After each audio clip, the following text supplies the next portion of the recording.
महादेव, जय भोलेनाथ। नमस्कार, मैं साधना पांडे मार्गदर्शन पे आपका स्वागत करती हूँ। दोस्तों 16 तारीख को गंगा दशहरा है। गंगा दशहरा विशेष पर्व होता है दोस्तों, क्योंकि माँ गंगा इतनी साधारण नहीं है।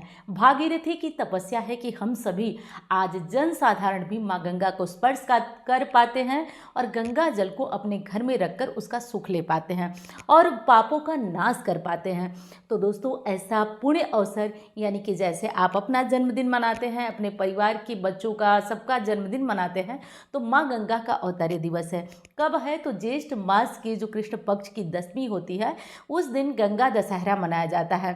गंगा दशहरा पे क्या और कैसे करना चाहिए, और एक चीज़ देखिए आपको स्पष्ट बता दूं, हर किसी के लिए ज़रूरी है। प्रायः मुझसे कुछ जो आजकल के बच्चे हैं वो कहते हैं कि क्या ज़रूरत है पुण्य बटोरने की। तो आप एक बात स्पष्ट समझ लीजिए कि यदि आप पुण्य नहीं बटोरेंगे ना, तो फिर पापों का नाश नहीं हो पाता है। क्योंकि इस दुनिया में, इस धरती पे कोई ऐसा नहीं है जो निष्पाप है। जाने अनजाने में गलतियां तो होती हैं, और उन गलतियों से बचने का बहुत ही अच्छा अवसर है दोस्तों कि ये जो छोटे छोटे जैसे काम हैं, कुछ दान है, कुछ पुण्य है, छोटे छोटे अवसर हैं, उनका लाभ उठाया जाए। माँ गंगा पापों का नाश करने वाली है। कहा जाता है कि गंगा गंगा जो रटे रहे न भूखा नंगा, यानी गंगा का स्मरण कर ले, उनका नाम ले ले, तो वो व्यक्ति कभी भूखा और वस्त्र विहीन नहीं रह सकता है। माँ गंगा के नाम में इतनी शक्ति है। जैसा कि आप जानते हैं कि भागीरथी ने अपने पूर्वजों को तारने के लिए माँ गंगा का बहुत ही कठिन तपस्या करके उन्हें धरती लोक पे ले आए थे, क्योंकि ऐसा अवसर हम धरती वासियों को मिल ही नहीं पाता। माँ गंगा कभी धरती पे आ ही नहीं पाती। खैर ये तो कथा बहुत बड़ी है, लेकिन जब ये ऐसा पुण्यदायी और शुभ मौका हमें मिला है तो कुछ विशेष कामों के लिए चूक नहीं जाना है। एक चीज़ और बता दूं दोस्तों, आज का दिन बहुत विशेष है। गंगा दशहरा तो है ही, साथ साथ रवि योग भी है और सर्वार्थ सिद्धि योग भी है। तो मौका बहुत अच्छा है, उठा लीजिएगा टाइम। इसका फ़ायदा क्या और कैसे करना है वो मैं बता देती हूँ आपको। देखिए 16 तारीख को हर स्थिति में गंगा दशहरा, 16 तारीख रविवार को है, ठीक है। तो गंगा दशहरा पे सबसे पहले तो देखिए, सामर्थ्यवान है, घर के आसपास कोई बहती हुई नदी है, आप वहाँ जाकर स्नान करिए। ये मत सोचिए कि गंगा नहीं है तो फिर क्या फ़ायदा। जो भी नदी बहती हुई, हर नदी का संबंध गंगा से होता है, या हर नदी को गंगा माना जाता है। अगर संभव हो तो आप बहती हुई किसी भी नदी में आज डुबकी लगा कर आइए। और हाँ, वहाँ आप ज़रूरतमंदों को कुछ दान भी कर सकते हैं। अगर ऐसा करते हैं, बहुत बहुत बढ़िया दिन है। आप ऐसा कर सकें तो कर लीजिएगा, और यदि ऐसा संभव नहीं हो तो आप क्या करेंगे? तो आप वही करेंगे जो हर पूर्णिमा अमावस्या पे मैं आपको बताती हूँ।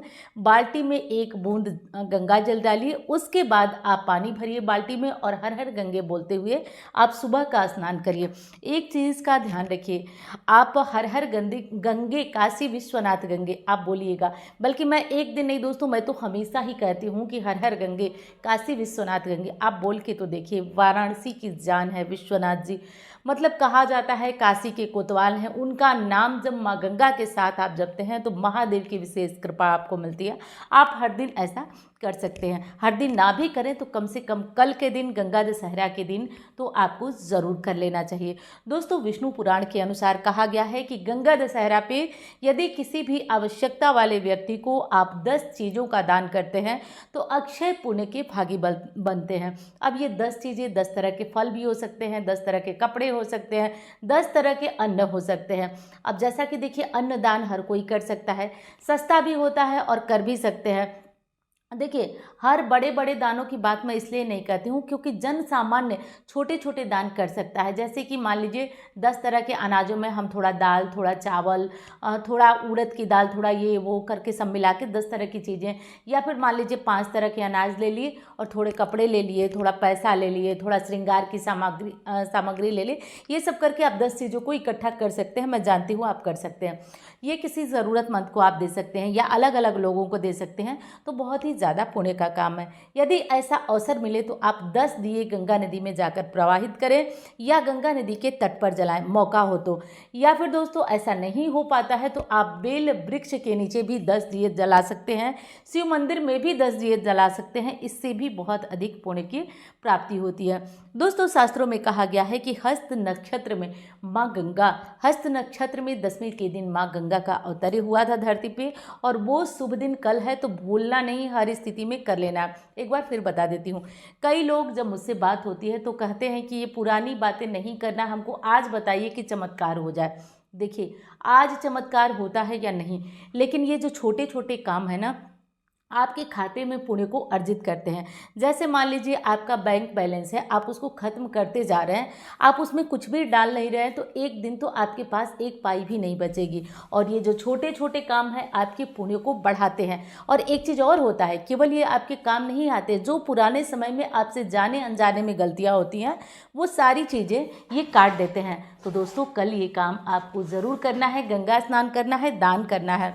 और देखिए, अगर आप 10 दिए गंगा में प्रवाहित करना चाहें तो प्रवाहित भी कर सकते हैं। यदि आप वाराणसी के पास हैं तो वहाँ भी जाकर गंगा तट पे गंगा आरती वगैरह देख सकते हैं, या फिर आप कहीं भी गंगा में ये 10 दिए प्रवाहित कर सकते हैं। गंगा जी की पूजा अगर आप घर पे करना चाहते हैं तो आप एक थाली ले लीजिए, गंगा जल डालिए, और कहा गया है ना कि मन चंगा तो कठौती में गंगा। तो आप उसमें क्या करें कि गंगा जी को जैसे हम लोग बाहर जाकर नदी में करते हैं, थोड़ा सा दूध चढ़ाते हैं, एक नारियल चढ़ाते हैं, गंगा जी का ध्यान करते हुए 10 दिए आप उसी छोटी सी थाली में गंगा जी को प्रवाहित कर सकते हैं। जो भोग प्रसाद घर में है वो आप लगा सकते हैं। तो देखिए, मन चंगा तो कठौती में गंगा आप सभी ने सुना होगा। माँ का आह्वान करके आप एक छोटी सी थाली में भी उनका पूजन कर सकते हैं, और एक बाल्टी में भी माँ का आह्वान करके आप गंगा स्नान का फल ले सकते हैं। तो यहाँ पे सारी चीज़ें अपने भाव की होती हैं। 10 दिए जला लीजिएगा, संभव हो तो 10 चीज़ों का दान करिएगा। चलिए, अब नहीं संभव हो तो घबराइए नहीं, अन्नदान महादान कहा जाता है।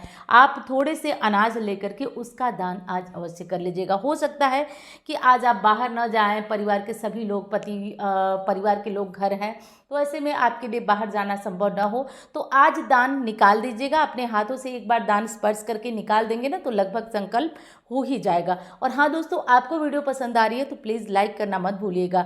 आपके लाइक से मैं जो है मोटिवेट होती हूँ और आगे इस तरह की वीडियोज़ बनाने के लिए पूरी तरह से प्रेरणा करती हूँ। समय हो ना हो, लेकिन कोई त्यौहार आपसे छूटे नहीं, इसके लिए मैं लगातार प्रयासरत रहती हूँ। तो दोस्तों, इस मेरी अगर आपको बात पसंद आती है, चीज़ें पसंद आती है, तो भूल मत जाइएगा लाइक करना, चैनल को सब्सक्राइब करना। एक चीज़ और बता दूँ दोस्तों कि कमेंट बॉक्स में आप भी नंबर देखते होंगे, तो थोड़ा सा सोच समझ के उन नंबरों पे भरोसा करिए। सोच समझ के क्या, वो मेरा नंबर नहीं होता है।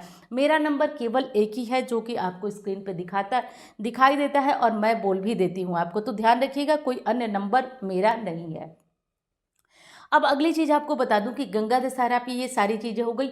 संभव हो आज तो आप थोड़ा सा रामायण का पाठ कर लीजिएगा, गंगा चालीसा का पाठ कर सकते हैं, और आप गंगा जी की आरती भी कर सकते हैं। ना भी करें तो कोई बात नहीं, शिव जी की पूजा आप किसी शिवालय में जाके कर लीजिएगा। शिव जी के ऊपर आज गंगा जल जरूर चढ़ाइएगा। तीर्थों का जल चढ़ाने से महादेव की विशेष कृपा प्राप्त होती है। तो ये सारे काम आपको गंगा दशहरा पे कर लेना है। गंगा दशहरा रविवार 16 तारीख को है, तो ये सारे काम बड़े आराम से आपको कर लेना है। आप दान का संकल्प कर लें, उसके बाद आप कल भी दान कर सकते हैं। तो ये सारे काम आपको कर लेना है दोस्तों। उम्मीद करती हूँ जानकारी आपको अच्छी लगेगी। अच्छी लगे तो भूलिएगा मत लाइक करना। चलिए, अब मैं मिलती हूँ आपसे अन्य वीडियो में। धन्यवाद। हर हर महादेव।